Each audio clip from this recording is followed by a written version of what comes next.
Hi అందరికీ, ఇది షిర్డీ సిరీస్లో థర్డ్ మినీ వ్లాగ్ అనమాట. లాస్ట్ మినీ వ్లాగ్లో చెప్పాను కదా, 2 రూపీస్కి అన్లిమిటెడ్ ఫుడ్ ఎయిర్పోర్ట్ లాంజ్లో అని. అది ఎలాగో అందరికీ మ్యాక్సిమం తెలుసు, కానీ తెలియని వాళ్ళకైతే చెప్పాలని నేను అనుకుంటున్నాను. మన దగ్గర ఉన్న credit cards, debit cards use చేసుకొని ఎయిర్పోర్ట్ లాంజ్లో 2 రూపీస్కి అన్లిమిటెడ్ ఫుడ్ అనేది ఎంజాయ్ చేసేయచ్చు.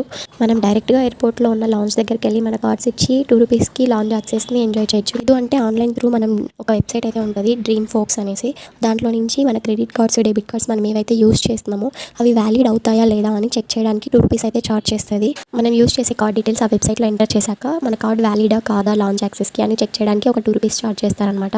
కార్డ్ వ్యాలిడ్ అయితే మనం ఏ ఎయిర్పోర్ట్లో ఏ లాంజ్లో యాక్సెస్ కావాలో అది బుక్ చేసుకోవడానికి ఇంకో 2 రూపీస్ ఎక్స్ట్రా ఛార్జ్ చేస్తారు. మొత్తం 4 రూపీస్కి ఎయిర్పోర్ట్ లాంజ్లో ఫుడ్ అనేది అన్లిమిటెడ్గా ఎంజాయ్ చేయొచ్చు.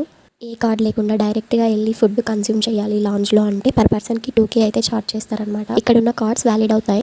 దర్శన్ రిలేటెడ్ టిప్స్ నెక్స్ట్ వ్లాగ్లో షేర్ చేస్తాను.